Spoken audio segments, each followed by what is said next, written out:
মধ্যপ্রাচ্যের ইতিহাসে এক ভয়াবহ মোড়। দীর্ঘ ৩৬ বছর ইরান শাসন করা সর্বোচ্চ ধর্মীয় নেতা আয়াতুল্লাহ আলী খামেনি আর নেই। ইসরায়েল ও যুক্তরাষ্ট্রের যৌথ সামরিক অভিযানে প্রাণ হারিয়েছেন ৮৬ বছর বয়সী এই ক্ষমতাধর নেতা। আজ রোববার ইরানের রাষ্ট্রীয় গণমাধ্যম IRIB নিশ্চিত করেছে এই দুঃসংবাদ। انا لله و انا الیه راجعون.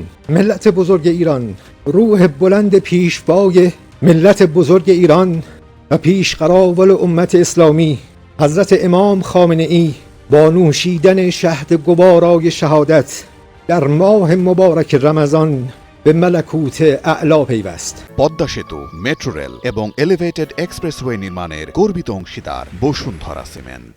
ঘটনার সূত্রপাত শনিবার সকালে তেহরানে খামেনি সুরক্ষিত প্রাসাদ লক্ষ্য করে অতর্কিত ক্ষেপণাস্ত্র হামলা চালায় ইসরায়েলি ও মার্কিন বাহিনী।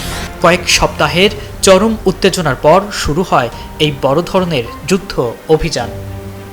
শনিবার রাতেই ইসরায়েলি প্রধানমন্ত্রী নেতানিয়াহু এবং মার্কিন প্রেসিডেন্ট ডোনাল্ড ট্রাম্প খামেনির মৃত্যুর দাবি করলেও তেহরানে প্রথমে তা অস্বীকার করে। অবশেষে আজ সকালে আসে আনুষ্ঠানিক স্বীকারোক্তি। হামলাটি ছিল অত্যন্ত বিধ্বংসী। বার্তা সংস্থা রয়টার্স জানিয়েছে, এই হামলায় খামেনির সাথে তার মেয়ে এবং নাতি নাতনিরাও নিহত হয়েছেন। খামেনির প্রাসাদ এখন কেবলই ধ্বংসস্তূপ।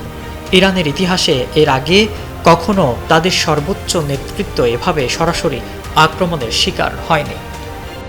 নেতার মৃত্যুতে ইরানে চলছে শোকের মাতম। সরকার দেশজুড়ে ৪০ দিনের রাষ্ট্রীয় শোক ঘোষণা করেছে। একই সঙ্গে ঘোষণা করা হয়েছে ৭ দিনের সাধারণ ছুটি। পুরো ইরান জুড়ে এখন থমথমে পরিস্থিতি। সাধারণ মানুষের চোখে মুখে অনিশ্চয়তা আর ক্ষোভের ছাপ।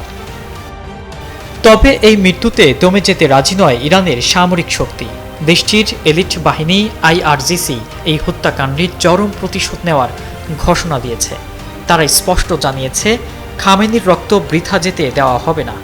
মধ্যপ্রাচ্যে মার্কিন ও ইসরায়েলি স্বার্থের উপর পাল্টা আঘাতের প্রস্তুতি নিচ্ছে তেহরান। তার মৃত্যুতে কেবল ইরান নয়, পুরো মুসলিম বিশ্বের ভূ রাজনীতিতে এক বিশাল শূন্যতা তৈরি হলো। ইব্রাহিম প্রামাণিক, ডেইলি সান।